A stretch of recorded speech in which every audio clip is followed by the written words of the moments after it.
Hello मरমৰ ছাত্ৰ ছাত্ৰীসকল মই আজি তোমালোকৰ সন্মুখত লৈ আহিছো class 10 social science হিস্ট্ৰি part chapter 5 এয়া আছিল তোমাৰ ভাৰত আৰু উত্তৰ পূৰ্বাঞ্চলৰ সাংস্কৃতিক ঐতিহ্য এইখন চেপ্টাৰৰ পৰা যিবিলাক অপচনাল কোশ্চেন শৰ্ট কোশ্চেন আৰু যিবিলাক 4 মাৰ্ক বা 3 মাৰ্কৰ কোশ্চেন যিবিলাক হ'ব সেইবিলাক আমি তোমালোকৰ সন্মুখত আলোচনা কৰিম তোমালোকে পাৰিলে নোট কৰি ল'বা আশা কৰো তোমালোকৰ কামত আহিব এয়া ভাৰত আৰু উত্তৰ পূৰ্বাঞ্চলৰ সাংস্কৃতিক ঐতিহ্য এইখন চেপ্টাৰত ভাৰতক আদি কৰি আমাৰ উত্তৰ পূৰ্বাঞ্চলৰ যিবিলাক 7খন ৰাজ্য আছে সেইবিলাক ৰাজ্যৰ সাংস্কৃতিক ঐতিহ্য কেনেকুৱা সেই সম্পৰ্কে বিশদভাৱে আলোচনা কৰা হ'ব তো ইয়াতে কিছুমান ইম্পৰ্টেন্ট কোশ্চেন আছে ইয়াৰ পৰা কোশ্চেন মেট্ৰিক পৰীক্ষাত আহা দেখা যায় ইয়াৰ আলোচ্য বিষয়সমূহ হৈছে ভাৰতৰ সাংস্কৃতিক ঐতিহ্যৰ উৎস ভাৰতীয় সংস্কৃতিৰ বৈশিষ্ট্য ভাৰতীয় সংস্কৃতিৰ ঐতিহ্য সাহিত্য স্থাপত্য ভাস্কৰ্য চিত্ৰকলা সংগীত আৰু নৃত্য যোগবিদ্যা উত্তৰ পূৰ্বাঞ্চল আৰু অসমৰ সাংস্কৃতিক ঐতিহ্যৰ উৎস উত্তৰ পূৰ্বাঞ্চলৰ সাংস্কৃতিক ঐতিহ্য সাহিত্য ধৰ্ম চিত্ৰকলা ভাস্কৰ্য স্থাপত্য লোক সংস্কৃতি ইত্যাদি সম্পৰ্কে তোমালোকৰ এইখন পাঠত আলোচনা কৰা হ'ব তো এতিয়া আমি ফোনে গৈছো তোমালোকৰ যিবিলাক কোশ্চেন ইয়াৰ পৰা হোৱাৰ সম্ভাৱনা আছে সেই কোশ্চেনবিলাক থুলমূলকৈ আলোচনা কৰিম তোমালোকে মনোযোগ দিবা কোশ্চেনবিলাক হৈছে দেখা কি আছে কোশ্চেনবিলাকত আছে ইয়াতে কৈছে তলৰ প্ৰশ্নসমূহৰ উত্তৰ কৰা আমি কিছুমান শৰ্ট কোশ্চেন ক্ৰিয়েট কৰিছো এখন চেপ্টাৰৰ পৰা এইবিলাক মনত ৰাখিলে তোমালোক অপচনাল কোশ্চেন হিচাপে আহিব আৰু ইয়াৰ পিছতো আমি কিছুমান পাঠভিত্তিক কোশ্চেন বা যিবিলাক কোশ্চেন হোৱাৰ সম্ভাৱনা আছে কনসেপ্টৰ পৰা সেইবিলাক আমি আলোচনা কৰিম তো এইখন হৈছে তলৰ প্ৰশ্নসমূহ উত্তৰ কৰা নম্বৰ এ তলত দিয়া জনগোষ্ঠীৰ কোনটো বুদ্ধ ধৰ্মাৱলম্বী এটো 2020ত আহিছিল কিন্তু দে এনসাৰ হ'ব খামতি তলৰ কোনবিধ ভাৰতীয় দ্ৰৌপদী নৃত্য অন্ধ্ৰ প্ৰদেশৰ 19ত আহিছিল এয়া এনসাৰ হ'ব কুচিপুড়ি ভাৰত সম্বেদ গ্ৰন্থখনিৰ লিখক কোন এয়া এনসাৰ জৱাহৰলাল নেহৰু তলত উল্লেখ কৰা কোনজন ব্যক্তি ৰাজনীতি বিষয়ক গ্ৰন্থ অস্ত্ৰশস্ত্ৰৰ লিখক হিচাপে পৰিচিত এনসাৰ হ'ব কৌটিল্য ই নম্বৰ সত্যমেৱ জয়তে বিশ্বজনীন অমোঘ বাণী তলৰ কোনটো গ্ৰন্থৰ অন্তৰ্ভুক্ত এনসাৰ হ'ব মণ্ডুক উপনিষদ গ্ৰন্থৰ অন্তৰ্ভুক্ত অহিংসা পৰম ধৰ্ম বাণী তলৰ কোনটো গ্ৰন্থৰ অন্তৰ্গত এনসাৰ হ'ব মহাভাৰত এনসাৰ হ'ব কি মহাভাৰত নেক্সট হৈছে জি নম্বৰ কোশ্চেন ইয়াতে আছে জি নম্বৰ কোশ্চেনটো আছে তোমাৰ হাৰ্বিল তো আমি অলপ ফল কৰি লৈছোঁ নহ'লে তোমালোকৰ অলপ অসুবিধা হ'ব ফল কৰি লৈছোঁ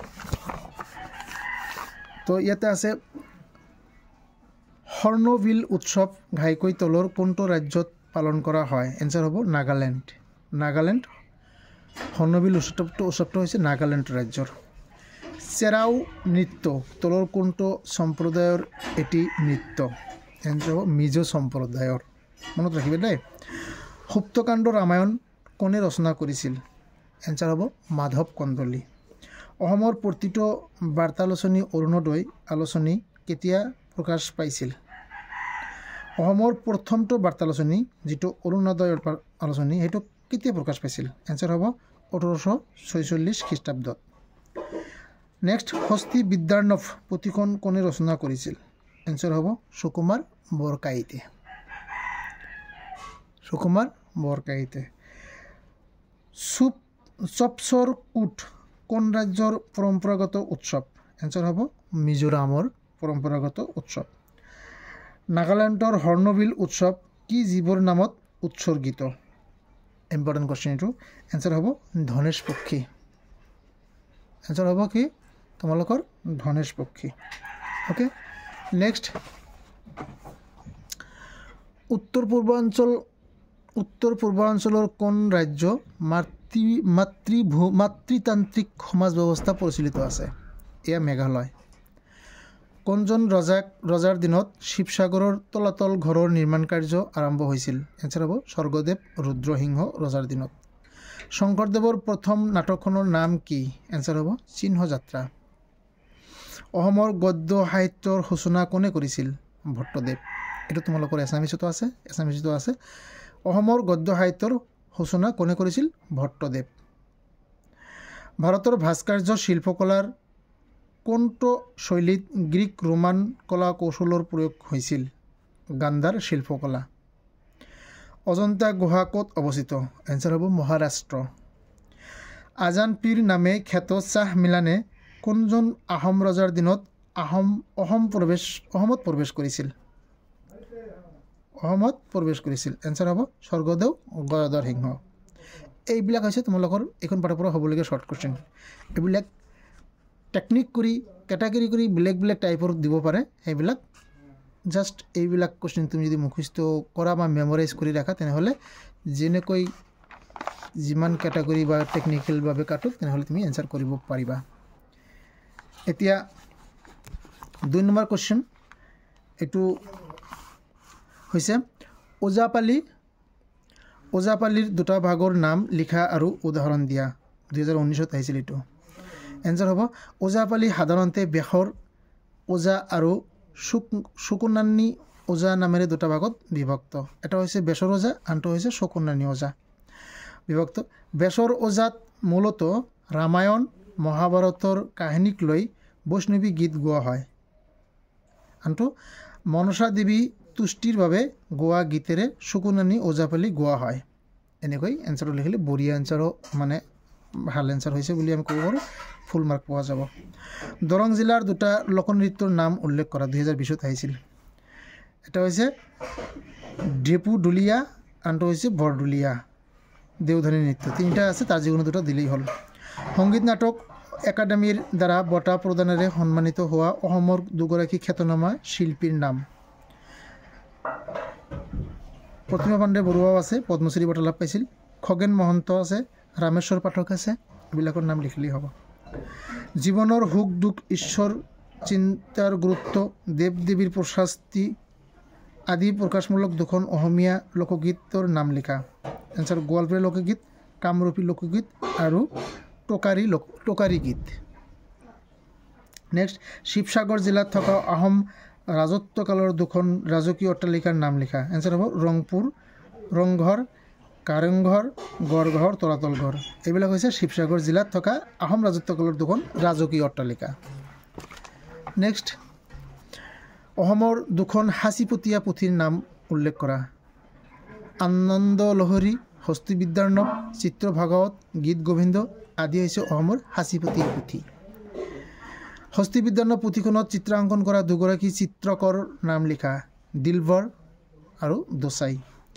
অসমত বাস কৰা বুদ্ধ ধৰ্মাৱলম্বী জনগোষ্ঠীসমূহৰ নাম লিখা এনচাৰ হ'ব টাই ফাকে তুৰং আইটন খামতি খাময়াং নৰা সকল বৌদ্ধ ধৰ্মাৱলম্বী লোক শংকৰ মাধৱৰ দুখনকৈ সাহিত্যৰ নাম উল্লেখ কৰা শংকৰদেৱে কীৰ্তন কলীয়া দমন ৰুক্মিণীহৰণ ৰাম বিজয় আদি লিখিছিল মাধৱদেৱে লিখিছিল দধিমথন নামঘোষা চোৰধৰা পিম্পৰা গোচোৱা আদি মাধৱদেৱে লিখিছিল ভট্টদেৱে ৰচনা কৰা দুখন গদ্য সাহিত্যৰ নাম লিখা কথাগীতা ভাগৱত কথা আৰু ৰত্নাৱলী কথা আদি এইবিলাকো কিন্তু তোমাক অপশ্যনেল হিচাপত টেকনিক কৰি দিব পাৰে যেনেকুৱা কথাগীতা ভট্টদেৱে লিখিছিল এইটো মই জনা থাকিল ভাগৱত গীতা ভট্টদেৱে লিখি জনা থাকিল এইবিলাক অপশ্যনেল হিচাপত দিব পাৰে সেইকাৰণে আমি শ্বৰ্ট কৰি দিছোঁ জাষ্ট চেপ্টাৰটো কভাৰ কৰাৰ কাৰণে নেক্সট ব্ৰিটিছৰ শাসনকালত প্ৰকাশিত দুখন অসমীয়া বুৰঞ্জীৰ নাম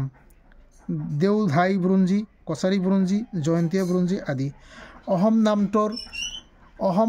নামটোৰ কি কৈছে? অহোম নামটোৰ ইয়াত দেখা কি কৈছে?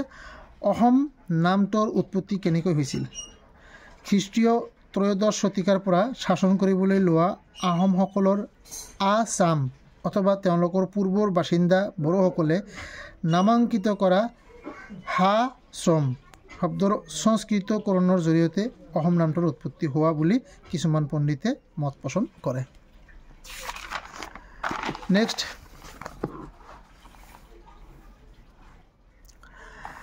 ভাৰতৰ বিভিন্ন গুহাৰ চিত্ৰকলাসমূহ ক'ত অৱস্থিত? দেৱাল চিত্ৰৰ নিদৰ্শন নাইবা ৱাৰ হিচাপে এনেকৈ দিব পাৰে। দেৱাল চিত্ৰৰ নিদৰ্শন থকা ভাৰতৰ 3খন ঠাইৰ নাম: অজন্তা গুহা মহাৰাষ্ট্ৰ, বাঘ মধ্যপ্ৰদেশ, চিত্তনাৱাচাল তামিলনাডু, আৰমামলাই তামিলনাডু। এইবিলাক কিন্তু অপশ্যনেল হিচাপত দিব পাৰে দেই। অজন্তা গুহা কোনখন ৰাষ্ট্ৰৰ অন্তৰ্গত? এনেকৈ মহাৰাষ্ট্ৰ, অন্ধ্ৰপ্ৰদেশ, তামিলনাডু, মুম্বাই এনেকৈ দিব পাৰে। তেনেহ'লে আমি জানা থাকিল অজন্তা গুহা ক'ত? মহাৰাষ্ট্ৰ। বাঘ ক'ত? মধ্যপ্ৰদেশ। চিত্তনাৱাচাল তামিলনাডু, আৰমামলাই তামিলনাডু। এইবিলাক মনত ৰাখিব লাগিব। ভাৰতৰ স্বীকৃতিপ্ৰাপ্ত 8বিধ ধ্ৰুপদী নৃত্যৰ নাম লিখা আৰু ই ক'ত অৱস্থিত? ইয়াৰ পৰা শ্বৰ্ট কুৱেশ্যন অহাটো স্বাভাৱিক হ'ব পাৰে। এইবিলাক মনত ৰাখিব লাগিব। সেইবিলাক হৈছে কথাকলি মালায়ালম কেৰেলা, মোহিনীআট্টম কেৰেলা, ভাৰতনাট্যম তামিলনাডু, কুচিপুড়ি অন্ধ্ৰপ্ৰদেশ, ওডিচি উৰিষ্যা, কথক উত্তৰ প্ৰদেশ, সত্ৰীয়া অসম, মণিপুৰী মণিপুৰ। এইবিলাক মনত ৰাখিব লাগিব। ইয়াৰ পৰাও শ্বৰ্ট কুৱেশ্যন বা অপশ্যনেল কুৱেশ্যন বেলেগ ধৰণে দিব পাৰে। মিলানকৈ দিব পাৰে। আজিকালি এনেকৈ দিয়া দেখা যায়। এইটো বেলেগকৈ দিলে, ওলট পলটকৈ দিলে, মিলাই দি কিনে ABCD আৰু 1 2 3 4 এনেকৈ মিলাই দি কিনে অপশ্যনেল কুৱেশ্যনবিলাক এনেকৈ দিয়া দেখা যায়। সেইকাৰণে এইবিলাক তোমাৰ মুখস্থ কৰিলে সেইবিলাক ইজি কুৱেশ্যন এনচাৰ কৰাত ইজি হ'ব। ভাৰতৰ ভাস্কৰ্য শিল্পকলাসমূহক কেইটা ভাগত ভাগ কৰিব পাৰি? এইবোৰৰ ব্যৱহাৰ কেতিয়া হৈছিল? চমুকৈ আলোচনা কৰা। এনচাৰ লিখিম। ভাস্কৰ্য শিল্পকলাৰ পাৰ্থক্যৰ ওপৰত ভিত্তি কৰি 3টা ভাগত ভাগ কৰিব পাৰি বা শৈলীত ভাগ কৰিব পাৰি: গান্ধাৰ শিল্পকলা, মথুৰা শিল্পকলা, অমৰাৱতী শিল্পকলা। এতিয়া অলপ ডিছকাছ কৰিবলৈ গ'লে এনেকৈ কৰিম আমি। খ্ৰীষ্টপূৰ্ব 1ম শতিকাৰ পৰা খ্ৰীষ্টীয় 7ম শতিকা পৰ্যন্ত জীৱন্ত হৈ থকা গান্ধাৰ শিল্পকলাত গ্ৰীক ৰোমান ভাস্কৰ্য শিল্প কৌশলৰ প্ৰয়োগ কৰি বহু বুদ্ধ মূৰ্তি নিৰ্মাণ কৰা হৈছিল। মথুৰা শিল্পকলা, এইটো 2 নম্বৰ। মথুৰা শিল্পকলা এইটো 2 নম্বৰ দিব পাৰে, এইটো 1 নম্বৰ দিব পাৰে, এনেকৈ হা। মথুৰা শিল্পকলা আৰম্ভণিতে স্বকীয়ভাৱে বিকশিত হৈছিল যদিও পিছলৈ গান্ধাৰ শিল্পকলাৰ দ্বাৰা প্ৰভাৱিত হৈছিল। ই গুপ্ত যুগত চৰম উৎকৰ্ষ লাভ কৰিছিল। এইটো 3 নম্বৰ হিচাপে দিব পাৰা। অমৰাৱতী শিল্পকলা খ্ৰীষ্টপূৰ্ব 3য় শতিকাৰ পৰা প্ৰায় 600 বছৰ জুৰি প্ৰচলিত হৈ আছিল। মধ্যযুগত ভাৰতীয় ভাস্কৰ্য শিল্পকলাৰ অৱনতি ঘটে। বাছ। Next question. ভাৰতৰ স্থাপিত শিল্পকলা প্ৰাচীন নিদৰ্শনসমূহক কেইটা ভাগত ভাগ কৰিব পাৰি? উল্লেখ কৰা। 3টা ভাগত ভাগ কৰিব পাৰি। ভাৰতৰ স্থাপিত শিল্পকলাক প্ৰাচীন নিদৰ্শনসমূহক 3টা ভাগত ভাগ কৰিব পাৰি আমি। এই 3টা হৈছে উত্তৰ ভাৰতীয় নাগাৰ শৈলী, দক্ষিণ ভাৰতীয় দ্ৰাবিড় শৈলী, বিন্ধ্য আৰু কৃষ্ণ নদীৰ মাজভাগত থকা বেচৰ শৈলী। এইকেইটা কিন্তু ইম্পৰ্টেণ্ট ৰে, বুজিছা? এইকেইটা কিন্তু ইম্পৰ্টেণ্ট। ভাৰতৰ স্থাপিত শিল্পকলাৰ নিদৰ্শনসমূহ কেইটা ভাগত ভাগ কৰিব পাৰি? 3টা ভাগত ভাগ কৰিব পাৰি: নাগাৰ শৈলী, দ্ৰাবিড় শৈলী আৰু বেচৰ শৈলী। এতিয়া যদি প্ৰশ্ন হয় নাগাৰ শৈলী কোন এৰিয়াত পৰে বা কোনখন এৰিয়া? উত্তৰ ভাৰতীয় নাগাৰ শৈলী। দ্ৰাবিড় শৈলী দক্ষিণ ভাৰতীয়। বেচৰ শৈলী বিন্ধ্য আৰু কৃষ্ণ নদীৰ মাজভাগত থকা এৰিয়াত এইটো শৈলী, বুজিছা? Next question. চুলতানী আৰু বাদশ্বাহী যুগত দেখিবলৈ পোৱা স্থাপিত শিল্পকলাসমূহৰ নাম লিখা। 4 প্ৰকাৰ স্থাপিত শিল্পকলা দেখা গৈছিল তেতিয়া: মছজিদ, মহল বা ৰাজপ্ৰসাদ, মাকৱাৰা বা মৃতকৰ হৌদ, মিনাৰ, গম্বুজ অথবা কীৰ্তিস্তম্ভ। এইবিলাক দেখা গৈছিল। ৰাষ্ট্ৰসংঘ UN দ্বাৰা বিশ্ব ঐতিহ্য ক্ষেত্ৰ হিচাপে তালিকাভুক্ত হোৱা ভাৰতীয় স্থাপিত শিল্পকলাসমূহ কি? নাইবা এইটো এনেকৈ কুৱেশ্যন হ'ব পাৰে: ৰাষ্ট্ৰসংঘৰ শিক্ষা বিজ্ঞান আৰু সাংস্কৃতিক সংস্থা ইউনেস্কোৰ দ্বাৰা বিশ্ব ঐতিহ্য স্বীকৃতি হিচাপে স্বীকৃতি হিসেবে মানে ঐতিহ্য হিসেবে স্বীকৃতি পোৱা ভাৰতৰ স্থাপিত শিল্পকলাসমূহৰ নাম লিখা। তেনেহ'লে সাঁচিৰ স্তূপ, অজন্তাৰ গুহাসমূহ, তাজমহল, এই তিনিটা স্থাপিত শিল্পকলা মানে ইউনেস্কোৰ দ্বাৰা বিশ্ব ঐতিহ্য হিসেবে স্বীকৃতিপ্ৰাপ্ত। নেক্সট, প্ৰাচীন ভাৰতৰ দুখন সাহিত্যৰ নাম নিৰ্দেশন উল্লেখ কৰা। এনচাৰ বেদৰ সংহিতা, উপনিষদসমূহ, ৰামায়ণ আৰু মহাভাৰত মহাকাব্যদ্বয়। 4 নম্বৰ অৰ্থশাস্ত্ৰ। 4টা আছে, ইয়াৰ পৰা 2টা আহিব পাৰে, 3টাও আহিব পাৰে, 2টা আহিব। নামবিলাক মনত ৰাখিলে হ'ল, ইয়াৰ পৰা অপশ্যনেল কুৱেশ্যন হিচাপেও তোমালোকে লিখিব পাৰিবা। বুজিছা? এতিয়া আমি যাম নেক্সট পেজ। নেক্সট পেজত কি আছে? প্ৰাচীন ভাৰতৰ চিকিৎসা বিষয়ক দুখন সাহিত্যৰ নাম লিখা। চৰক সংহিতা, সুশ্ৰুত সংহিতা। নেক্সট, প্ৰাচীন ভাৰতৰ দুগৰাকী সাহিত্যকৰ নাম লিখা। কালিদাস, শূদ্ৰক, বাণভট্ট। প্ৰাচীন ভাৰতৰ দুগৰাকী বিজ্ঞানীৰ নাম লিখা। আৰ্যভট্ট, বৰামিহিৰ, ব্ৰহ্মগুপ্ত, দ্বিতীয় ভাস্কৰ্য, মহৰ্ষি ভৰদ্বাজ। এইবিলাক হৈছে প্ৰাচীন ভাৰতৰ বৈজ্ঞানিক। দুজনৰ নাম দিব পাৰে বা অপশ্যনেল হিচাপে দিব পাৰে, কিন্তু দেই আমি সেইটো এটা কথা বাৰে বাৰে কৈ আছোঁ। এতিয়া দেখা, প্ৰাচীন ভাৰতৰ দুগৰাকী দাৰ্শনিকৰ নাম। কপিল, পতঞ্জলি, ৰামানুজ, গৌতম। হিন্দু ধৰ্মৰ 4 বৰ্ণশ্ৰমৰ নাম লিখা। পিতৃ মাতৃ, গুৰু, অতিথি, বিদ্যা আৰু বিদ্যাৰ্থী, বিদ্যা আৰু বিদ্যান। নেক্সট, এইটো কুৱেশ্যন কি আছে? এইটো কুৱেশ্যন আছে দেখা, ভাৰতীয় সংস্কৃতিৰ মূল বৈশিষ্ট্য কি কি বা বৈশিষ্ট্য 2টা কি? এনচাৰ হ'ব সাংস্কৃতিক বহুত্ববাদ, আনটো হৈছে বৈচিত্ৰ্যৰ মাজত ঐক্য বা একতা। প্ৰাচীন ভাৰতত ৰচিত ৰাজনীতি বিজ্ঞান বিষয়ক গ্ৰন্থখনৰ নাম কি? গ্ৰন্থখনক ৰচনা কোনে কৰিছিল? অৰ্থশাস্ত্ৰ, আৰু ৰচক আছিল কৌটিল্য। এইটো কিন্তু অপশ্যনেল হিচাপে দিব পাৰে দেই। প্ৰাচীনতম সভ্যতাৰ নিদৰ্শন হিন্দু উপত্যকাত থকা 2খন নগৰৰ নাম লিখা। হৰপ্পা, মহেঞ্জোদাৰো। বেদৰ 4খন সংহিতাৰ নাম লিখা। ঋগ্বেদ, যজুৰ্বেদ, সামবেদ আৰু অথৰ্ববেদ। নেক্সট কুৱেশ্যন আমি আলোচনা কৰিম। এইটো কুৱেশ্যন ইয়াতে কি কৈছে লক্ষ্য কৰা, ইয়াতে কৈছে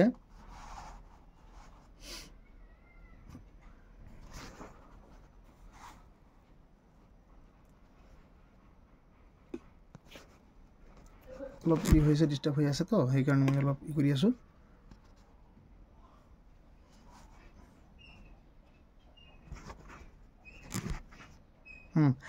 নেক্সট কুৱেশ্যন হৈছে ভাৰতৰ সাংস্কৃতিক অষ্ট্ৰিকসকলৰ অৱদান উল্লেখ কৰা।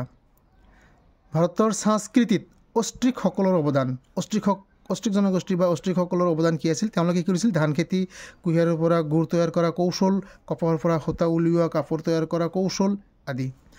আনটো দিব পাৰোঁ আমি 2 মাৰ্কৰ কাৰণে দিব পাৰোঁ, যদি মাৰ্ক যদি আহে তেনে এনেকৈ দিব পাৰোঁ। আনটো হৈছে ধৰ্মীয় পৰম্পৰাত সেন্দুৰৰ ব্যৱহাৰ, হালদিৰ ব্যৱহাৰ আৰু হাতী পোহ বনোৱা কাৰ্যৰ উদ্ভাৱন অষ্ট্ৰিকসকলে কৰিছিল। নেক্সট কুৱেশ্যন, সাংস্কৃতিক বহুত্ববাদ মানে কি?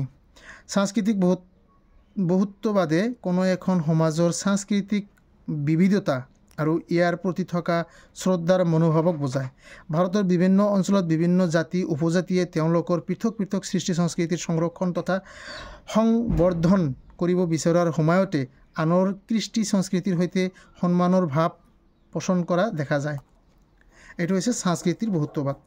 নেক্সট কুৱেশ্যন, ভাৰতীয় চিত্ৰকলাক কি ভাগত ভগাব পাৰি? প্ৰত্যেকবিধৰ এটাকৈ উদাহৰণ দিয়া। এনচাৰ লিখিম আমি কেনেকৈ? 2টা ভাগত ভগাব পাৰি। বৃহদাকাৰ দেৱাল চিত্ৰ, ক্ষুদ্ৰাকাৰ চিত্ৰ। বৃহদাকাৰ দেৱাল চিত্ৰৰ ভিতৰত অজন্তা গুহাৰ দেৱাল চিত্ৰ, বাঘ চিত্ৰ, নৱাচল, মামলাই আদি দেৱাল চিত্ৰ। আৰু ক্ষুদ্ৰাকাৰ চিত্ৰৰ ভিতৰত গ্ৰন্থসমূহত থকা বিভিন্ন ধৰণৰ ফুল লতা, যুদ্ধজয় চিত্ৰ, হস্তি বিদ্যাৰ্ণ পুথিত থকা বিভিন্ন হাতীৰ চিত্ৰ আদি। নেক্সট কুৱেশ্যন, চিত্ৰকলাৰ প্ৰতি পৃষ্ঠপোষকতাত আগবঢ়োৱা 2গৰাকী মোগল বাদশ্বাহৰ নাম উল্লেখ কৰা। আকবৰ, জাহাংগীৰ, শ্বাহজাহান। এইবিলাক চিত্ৰকলাৰ প্ৰতি আগ্ৰহ দেখুৱাইছিল। নেক্সট কুৱেশ্যন ইয়াতে আছে দেখা, কি কৈছে? বিহুৰ সমধৰ্মী হিচাপে নামনি অসমত উদযাপিত হোৱা 2টা স্থানীয় উৎসৱ উল্লেখ কৰা। দৰং জিলাৰ দেউল, পুৰণি কামৰূপৰ ভঠেলি দহৰ ফুৰুৱা। 3 নম্বৰ পুৰণি গোৱালপাৰা জিলাৰ বাছ পূজা আদি। ভাৰতীয় সংস্কৃতিত অন্যকৰ মাজত একতা সৃষ্টিকাৰী 3টা কাৰক। ভাৰতৰ সংস্কৃতিত যে অন্যকৰ মাজত একতা আছে তাৰ 3টা কাৰক ভাৰতবৰ্ষৰ এনচাৰ লিখিম আমি এনেকৈ ভাৰতৰ ভাষিক ধৰ্মীয় ভৌগোলিক আৰ্থিক আদি ক্ষেত্ৰত অনেক বিবিধতা থকা সত্ত্বেও ভাৰতীয়সকলে এক ঐক্যবদ্ধ অনুভূতিৰে সাঙুৰ খাই আছে 2 নম্বৰ বিভিন্ন ক্ষেত্ৰত বিবিধতা তথা উদাৰতা সত্ত্বেও ৰাজনৈতিক ক্ষেত্ৰত একতাৰ ইতিহাস 3 নম্বৰ কিছুমান ক্ষেত্ৰত আঞ্চলিকভাৱে ভিন্নতা যদিও ভাষিক অথবা ধৰ্মীয়ভাৱে ঐক্যবদ্ধ 4 নম্বৰ কোনোবা যদি ধৰ্মীয়ভাৱে পৃথক তেওঁলোকে আকৌ হয়তো ভাষিকভাৱে অথবা ভৌগোলিকভাৱে বন্ধযুক্ত হৈ আছে নেক্সট কোশ্চিন ভাৰতৰ ভাস্কৰ্য শিল্পকলাৰ ক্ষেত্ৰত কি মূৰ্তি নিৰ্মাণ কৰা হৈছে এনচাৰ লিখিম গৌতম বুদ্ধ মহাবীৰ হিন্দু দেৱদেৱী যক্ষনী আদি দেৱাল চিত্ৰ নিদৰ্শন থকা ভাৰতৰ 3খন ঠাইৰ নাম উল্লেখ কৰা এটো 14 নম্বৰ কোশ্চিনতো দিয়া আছে হেটো এনচাৰ লিখিলেই হ'ব মোগল যুদ্ধৰ ক্ষুদ্ৰাকাৰ চিত্ৰ সন্মিলিত 3খন গ্ৰন্থৰ নাম লেখা এনচাৰ লিখিম আমি পাদশাহনামা তুতিনামা জাহাংগীৰনামা দাস্তান ই আমিৰ এবিলাক হৈছে মোগল যুগৰ ক্ষুদ্ৰাকাৰ চিত্ৰ সম্বলিত 3খন গ্ৰন্থৰ নাম নেক্সট কোশ্চিন আমি আগবাঢ়িম এয়া হৈছে চিত্ৰকলাৰ সৰাংগ মানে কি বোঝা এনচাৰ খ্ৰীষ্টপূৰ্ব অসম প্ৰথম শতিকাতে চিত্ৰ অংকনৰ বাবে প্ৰয়োজনীয় 6টা নীতি আদৰ্শ যেনে আকৃতি জোখমাক আবেগ অনুভূতি প্ৰকাশক কৌশল কলাত্মক উপস্থাপন সাদৃশ্য জ্ঞান আৰু 6 নম্বৰ লাষ্টত লিখিম তুলিকা ব্যৱহাৰৰ নিয়ম আদিক একেলগে সৰাংগ বুলি কোৱা হয় নেক্সট অসমৰ প্ৰাচীন নাম কামৰূপ আৰু প্ৰাগজ্যোতিষৰ উল্লেখ থকা 3খন গ্ৰন্থৰ নাম উল্লেখ কৰা অসমৰ প্ৰাচীন নাম যে কামৰূপ আৰু প্ৰাগজ্যোতিষ আছিল এই কথাটো উল্লেখ থকা 3খন গ্ৰন্থৰ নাম ৰামায়ণ মহাভাৰত বিষ্ণু পুৰাণ কলিকা পুৰাণ যোগিনী তন্ত্ৰ আদিত অসমৰ নাম কামৰূপ আৰু প্ৰাগজ্যোতিষ হিচাপে উল্লেখ আছিল নেক্সট বোৰ্ড কোশ্চিনটো অসমৰ চিত্ৰকলাৰ ঐতিহ্যৰ বিষয়ে চমুকৈ আলোচনা কৰা 90ত আহিছিল 1900 চনত আহিছিল এটো অসমৰ চিত্ৰকলাৰ ঐতিহ্যৰ বিষয়ে চমুকৈ আলোচনা কৰা এটো অলপ ডাঙৰ হ'ব তথাপি আমি কৈ দিছো স্পিডত অলপ কৈ দিছো তোমালোকে লক্ষ্য কৰিবা অসমত সপ্তদশ শতিকাৰ পৰা উত্তৰ ভাৰতীয় ক্ষুদ্ৰ আকৃতিৰ পুথিচিত্ৰসমূহৰ অনুৰূপ ৰাজঘৰীয়া পৃষ্ঠপোষকতাত অথবা সত্ৰীয়া সৃষ্টিৰে চিত্ৰকলাৰ এটা পৰম্পৰা আৰম্ভ হয় এনে কেইখনমান সুচিত্ৰ পুথি হল আনন্দ লহৰী হস্তি বিদ্যানৱ চিত্ৰ ভাগৱত গীত গোবিন্দ আদি এনেকৈ দিলে হৈ যাব প্ৰথমে চিত্ৰৰ পটভূমিত একটা নিৰ্দিষ্ট ৰং বলাই লোৱা হয় চিত্ৰসমূহত ৰজা ৰাজদৰবাৰৰ দেৱমূৰ্তি যুদ্ধৰ চিত্ৰ হাতী জীৱ-জন্তু আদি সংশ্লিষ্ট পুথিৰ বিষয়বস্তুৰ লগত সংহতি ৰাখি অঁকা হৈছিল খালি ঠাইবোৰত ফুল লতা আদি আঁকি দিয়া হৈছিল চিত্ৰসমূহত সাধাৰণতে স্থানীয় সামগ্ৰীৰ পৰা আহৰণ কৰা প্ৰাকৃতিক ৰঙেৰে অঁকা হৈছিল সাধাৰণতে হালধীয়া সেউজীয়া কলা ৰঙা ৰঙৰ পয়ভৰ দেখা যায় চিত্ৰসমূহত সমুখাংশ আৰু পাৰ্শ্বাংশ এই দুয়ো ধৰণৰ চিত্ৰ অংকন কৰা দেখা যায় প্যাৰাগ্ৰাফ কৰিম হুকুমাৰ বৰকাইতে ৰচনা কৰা হস্তি বিদ্যানৱ পুথিখনত বিভিন্ন আকাৰ আৰু বৰণৰ হাতীৰ ছবি আছে দিলৱাৰ আৰু দোসাই নামে দুগৰাকী চিত্ৰকাৰে এই চিত্ৰসমূহ অংকন কৰিছিল এই গ্ৰন্থসমূহৰ কেইবাখনো গ্ৰন্থ ছপাকাৰে ইতিমধ্যে প্ৰকাশ পাইছে নেক্সট 42 কোশ্চিন অসমত ভাস্কৰ্য শিল্পকলাৰ নিদৰ্শন থকা দুখন ঠাইৰ নাম লিখা তেজপুৰৰ দ পৰ্বতীয়া বামুন পাহাৰ মদন কামদেৱ গোৱালপাৰাৰ পাগলাটক সূৰ্য পাহাৰ ডিব্ৰুগড় মঙ্গলদৈ আদি নেক্সট অসমৰ ধৰ্মীয় বিবিধতা আৰু সংহতিৰ বিষয়ে আলোচনা কৰা নাইবা কোশ্চিনটো এনেকৈ হ'ব পাৰে অসমৰ ধৰ্মীয় ঐতিহ্যৰ সম্পৰ্কে চমুকৈ আলোচনা কৰা ধৰ্মীয় ঐতিহ্য হলে আমি লিখিম এনেকৈ অসমত অধিকাংশ লোক হিন্দু ধৰ্মাৱলম্বী ইয়াৰ পিছতে আছে ইছলাম খ্ৰীষ্টান জৈন বুদ্ধ শিখ আৰু জনজাতীয় ধৰ্মপন্থাৱলম্বী লোক অসমৰ বিভিন্ন ঠাইত প্ৰভাৱী শক্তিপীঠ আছে এইবোৰৰ ভিতৰত কামাখ্যা মন্দিৰ পৃথিৱী বিখ্যাত নৱবৈষ্ণৱ আন্দোলনে অসমৰ বৃহৎ সংখ্যক লোকক বৈষ্ণৱী ভক্তি মাৰ্গত অনুগামী কৰিছিল খ্ৰীষ্টীয় ত্ৰয়োদশ শতিকাৰ প্ৰথম ভাগত অসমত ইছলাম ধৰ্মৰ আগমন ঘটাৰ তথ্য পোৱা যায় হাজৰ পুৱামক্কা ইছলাম ধৰ্মাৱলম্বী লোকৰ এখন পবিত্ৰ স্থান আজান পীৰ নামে খ্যাত শ্বাহ মিলানে ৰচনা কৰা জিকিৰ আৰু জাৰিসমূহ অসমত প্ৰচলিত এবিধ জনপ্ৰিয় ধৰ্মীয় সংগীত নেক্সট প্যাৰাগ্ৰাফ কৰি লিখিম আৰু প্যাৰাগ্ৰাফ কৰিলে মাৰ্কটো অলপ বেছি পোৱা যায় এক্সামিনাৰসকলে ছেটিছফাই হয়। সেইকাৰণে মানৰ আক্ৰমণৰ সময়ত চক্ৰকান্ত সিংহক সহায় কৰিবলৈ অসমলৈ অহা পাঞ্জাৱৰ শিখ সৈন্যদল এটিৰ কিছুমান লোক তেওঁলোকৰ ধৰ্ম বজাই ৰাখি অসমীয়া ভাষা সংস্কৃতি গ্ৰহণ কৰি জাতীয় জীৱনৰ অংগীভূত হৈ পৰিছে। অসমৰ পূব অংশত বাস কৰা টাই ফাকে, তৰং, আইতন, খামতি আদি জনগোষ্ঠী লোকসকলে বুদ্ধ ধৰ্মাৱলম্বীৰ মানুহ আছিল। আৰু মধ্যযুগত আহোম স্বৰ্গদেৱসকলে উদাৰ ধৰ্মীয় নীতি গ্ৰহণ কৰিছিল আৰু বিভিন্ন ধৰ্মাৱলম্বী লোকক উপাসনা স্থলী আদি নিৰ্মাণ কৰাই দান দক্ষিণাৰে পৃষ্ঠপোষকতা কৰিছিল। নেক্সট কুৱেশ্যন, অসমৰ স্থাপিত শিল্পকলাসমূহৰ ঐতিহ্যৰ বিষয়ে চমুকৈ আলোচনা কৰা। এইবিলাক কিন্তু ইম্পৰ্টেণ্ট কুৱেশ্যন দেই।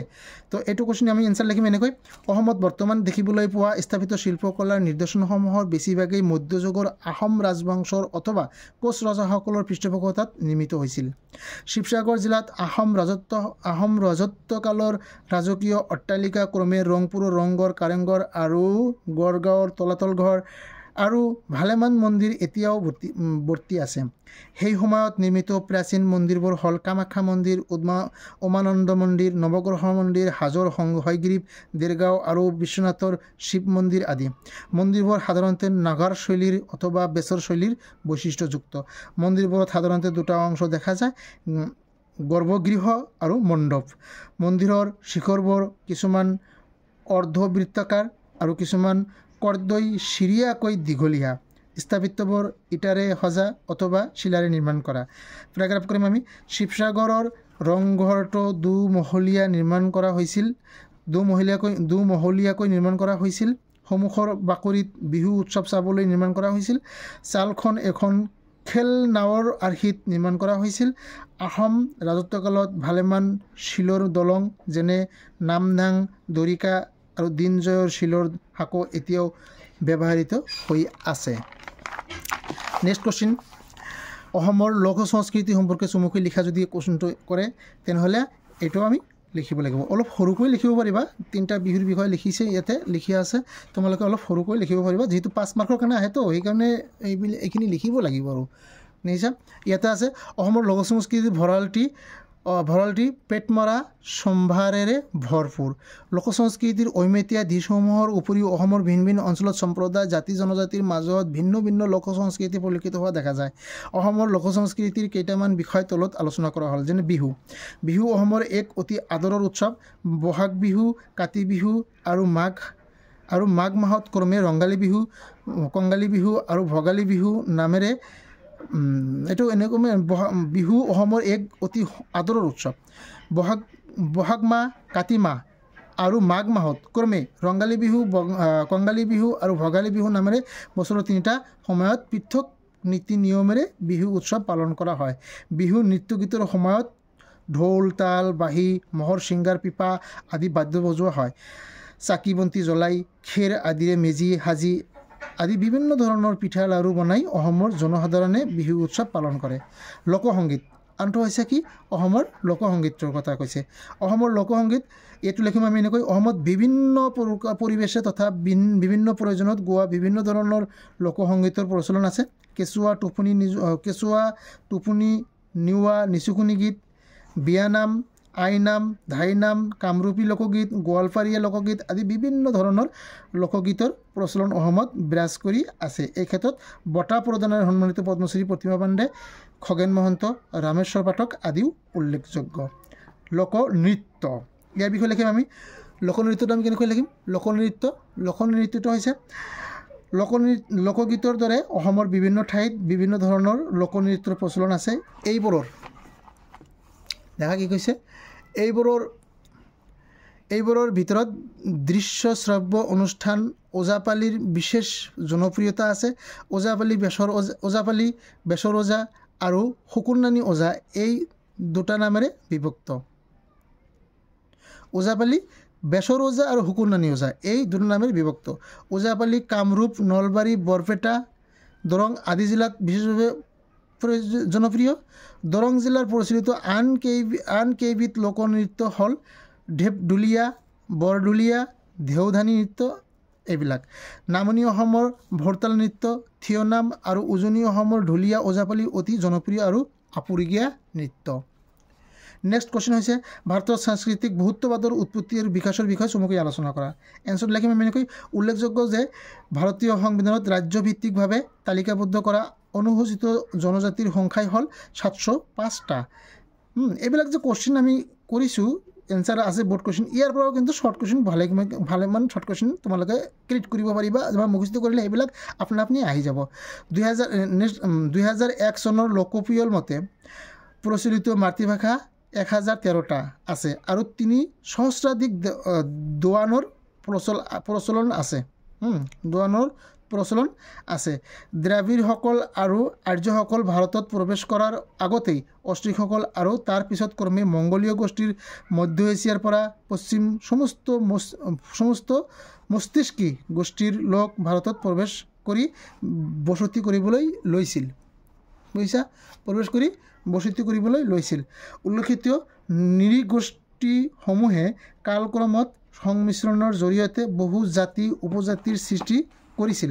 একেদৰে সামাজিক ৰীতি নীতি, ধৰ্মীয় ৰীতি নীতি আৰু ভাষাগত সংমিশ্ৰণ ঘটি অজস্ৰ পৃথক পৃথক সাংস্কৃতিক গোটৰ উদ্ভৱ হৈছিল। ঠিক আছে। নেক্সট, পৰৱৰ্তী সময়ত বিশ্বৰ বিভিন্ন প্ৰান্তত উদ্ভৱ হোৱা খ্ৰীষ্টিয়ান, ইছলাম, জৰৰাষ্ট্ৰ, ইহুদী আদি ধৰ্মৰো ভাৰতলৈ আগমন ঘটিছিল। খ্ৰীষ্টপূৰ্ব 6ষ্ঠ শতিকাত হোৱা পাৰ্চী আক্ৰমণৰ পিছত গ্ৰীক, চুক, হুন, তুৰ্কী, আফগান, মোগল, পৰ্তুগীজ, ফৰাচী, ব্ৰিটিছ আদি লোকৰ আগমন হৈছিল আৰু বহুতে ভাৰতত স্থায়ীভাৱে থাকি গৈছিল।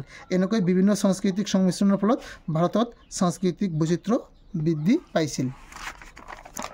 নেক্সট কুৱেশ্চনটো হৈছে কি অসমত উদযাপন কৰা বিহু উৎসৱৰ বিষয়ে চমুকৈ আলোচনা কৰা। এইটো 2020ত আহিছিল দে।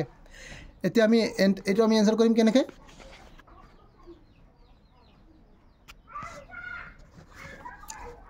এইটো আমি এনচাৰ কৰিম কেনেকৈ দেখা। বিহু অসমৰ এক অতি আদৰৰ উৎসৱ। বহাগ মাহ, কাতি মাহ আৰু মাঘ মাহত ক্ৰমে ৰঙালী বিহু, কঙালী বিহু আৰু ভোগালী বিহু নামেৰে বছৰৰ 3টা সময়ত পৃথক পৃথক নিয়মেৰে বিহু উৎসৱ পালন কৰা হয়। ৰঙালী বিহুৰ বিষয়ে লিখিম আমি চ'ত মাহৰ শেষৰ দিনটোৰ পৰা আৰম্ভ কৰি বহাগৰ 6 দিনলৈ পালন কৰা হয়। প্ৰথম দিনা গৰু বিহু হিচাপে পালন কৰা হয়, য'ত কৃষিজীৱীসকলে গৰুক গা ধুৱাই হালধি সানি নতুন পঘা আদি পিন্ধাই দিয়ে, হয় না, পঘা দিয়া হয়। পিছদিনা মানুহ বিহু হিচাপে সৰুৱে ডাঙৰক শ্ৰদ্ধা আৰু বয়সীয়ালসকলে ঘৰে ঘৰে সোমাই গৃহস্থক আশীৰ্বাদ দিয়াকে আদি কৰি ডেকা গাভৰুৱে গছৰ তলত প্ৰেম যৌৱন অনুভূতি প্ৰকাশক গীত পৰিৱেশন কৰে। কঙালী বিহু আহিন মাহৰ শেষৰ দিনটোত কাতি বিহু বা কঙালী বিহু হিচাপে পালন কৰা হয়। এই বিহুত আধ্যাত্মিক পবিত্ৰতাৰে গোটেই দিনটো ব্ৰত উপবাস আদিৰে পাৰ কৰি সন্ধিয়া তুলসী তলত চাকি বন্তি জ্বলোৱা হয়। কোনোৱে মাহজুৰি আকাশবন্তি জ্বলায়। নেক্সট, ভোগালী বিহু। মাঘ বিহু বা ভোগালী বিহু পুহ মাহৰ শেষৰ দিনা উদযাপন কৰা হয়। তাৰ আগৰ দিনটোক উৰুকা বুলি কোৱা হয়। ৰাইজে দল বান্ধি মুকলি ঠাইত ভেলাঘৰ আৰু ওখকৈ মেজি সাজে। মেজিৰ জুইত পিঠা লাড়ু আদি অগ্নি দেৱতাক শ্ৰদ্ধা নিবেদন কৰা হয়। খোৱা বোৱাৰ প্ৰাধান্য থকাৰ বাবে মাঘ বিহুক ভোগালী বিহু বুলি কোৱা হয়। পেৰাগ্ৰাফ যিটো সামৰণি বুলি কোৱা হয়। সামৰণিত আমি এনেকৈ লিখিম যেনেকৈ বিহু নৃত্য গীতৰ সময়ত ঢোল, তাল, বাঁহী, শিংগৰ পেঁপা আদি বাদ্য বজোৱা হয়। উল্লেখযোগ্য যে অসমৰ বিভিন্ন জনজাতিৰ লোকসকলে নিজা ৰীতি নীতি আৰু পৰম্পৰাৰে বিহু উৎসৱ পালন কৰে।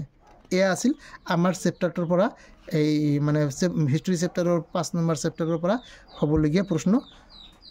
আশা কৰোঁ তোমালোকে নিশ্চয় উপকৃত হ'বা। থেংক ইউ, ধন্যবাদ। আহোঁ।